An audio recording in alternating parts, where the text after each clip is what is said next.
बिस्मिल्लाहिर्रहमानिर्रहीम। मैं हूं मोहम्मद आसिफ चौधरी और आज मैं एक क्वेश्चन का आंसर देना है जो एक लिसनर ने क्वेश्चन किया, जो फॉलोअर एक कर रहा था। उसने मुझे कहा, जी सर मैं आपका लेक्चर सुन के परेशान हो गया हूं।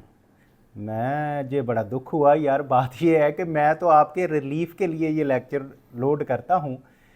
अपलोड इसलिए करता हूं कि आप इसको सुन के अपना जो लेवल है इसका लर्निंग का वो बढ़ा सकें। आपकी परेशानी तो मेरा कतन मकसद नहीं है। तो जब उसके मैंने सारे मैसेजेस सुने तो उसमें वो कह रहा था कि जी हुआ ऐसा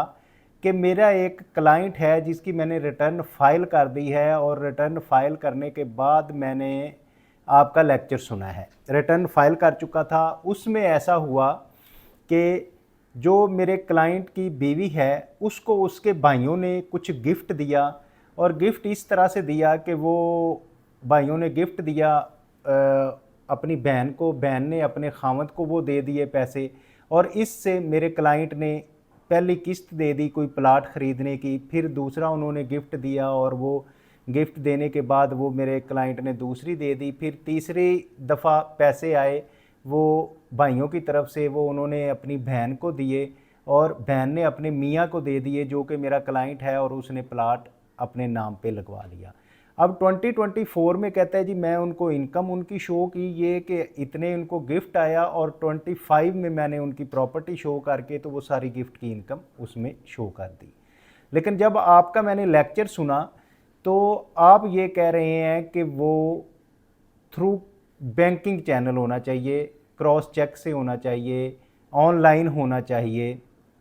और उसको रिलेटिव होना चाहिए। वो रिलेटिव तो कहता है जी हैं दोनों, वो भाइयों ने बहन को दिया और बहन ने अपने मियाँ को दे दिए। लेकिन जो भाई थे जिन्होंने गिफ्ट दिए वो एनटीएन होल्डर नहीं हैं, वो फाइलर नहीं हैं, उन्होंने अपनी रिटर्न में कुछ नहीं शो किया और उन्होंने वो सारा कैश में पैसे दिए हैं। तो अब जब आप ये कह रहे हैं कि जी वो ऑनलाइन होने चाहिए, वो एनटीएन होल्डर होने चाहिए और वो भी अपने डिक्लेयर करें गिफ्ट में और लेने वाला भी गिफ्ट डिक्लेयर करे और थ्रू क्रॉस चेक करें, तो ये सारी सिचुएशन नहीं हुई, तो इसलिए मैं जो है वो परेशान हो गया हूँ।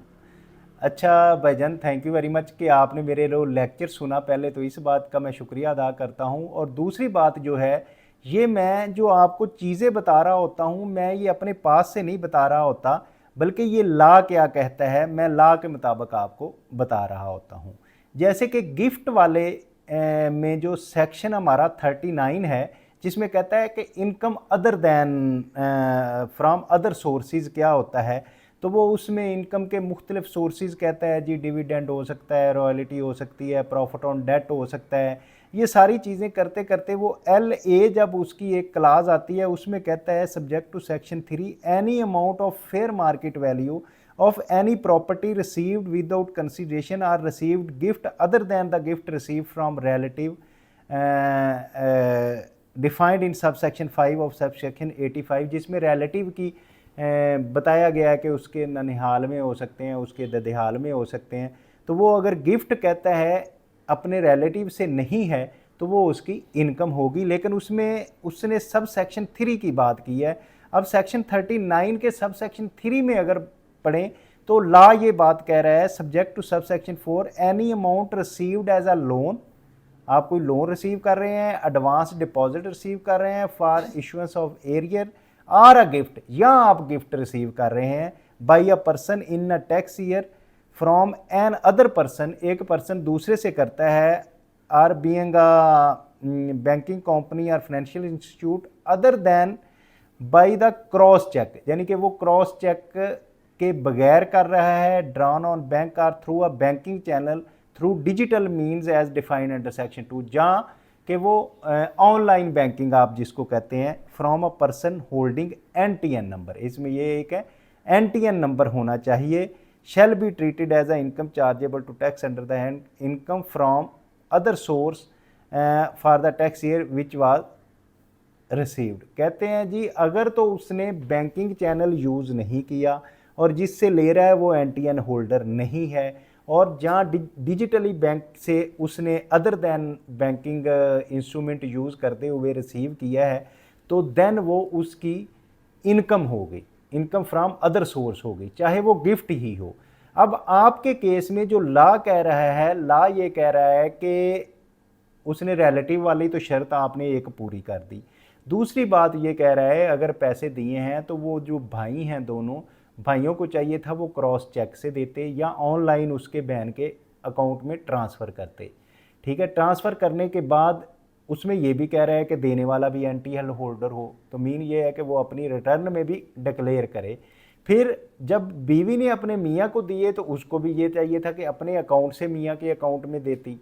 और वो भी एनटीएन होल्डर होती और उसमें अपने रिटर्न में वो भी डिक्लेयर करती। अब जब मियाँ है जिसने सारी चीज़ें डिक्लेयर कर दी हैं, जिसमें आप कह रहे हैं कि उसने शो कर दिया है कि ये मैंने गिफ्ट रिसीव किया है अपनी बीवी से, वो शो कर रहा है, दोनों रिटर्नों में शो कर दिया है, लेकिन वो कैश की सूरत में है, वो बैंकिंग इंस्ट्रूमेंट उसमें यूज़ नहीं हुआ और उसमें गिफ्ट डीड भी नहीं है और दोनों एनटीएन होल्डर भी नहीं है और दोनों ने अपनी रिटर्न में डिक्लेयर भी नहीं किया। तो ये बाय लॉ जो है आपका जो क्लाइंट है जिसकी आपने रिटर्न फाइल की उसकी income from other source show होगी, वो उसमें गिफ्ट शो नहीं होगा क्योंकि गिफ्ट के लिए जो शराइत है वो उसने पूरी नहीं की। तो मेरी अंडरस्टैंडिंग जो है वो एज़ पर लॉ है जो इनकम टैक्स ऑर्डिनेंस 2001 ने कहा, मैंने उसी से अपनी अंडरस्टैंडिंग डेवलप की और अब मैंने पढ़ के भी आपको ये बता दिया कि ये जो है इसके बगैर अगर आप रिसीव कर रहे हैं तो ये इसकी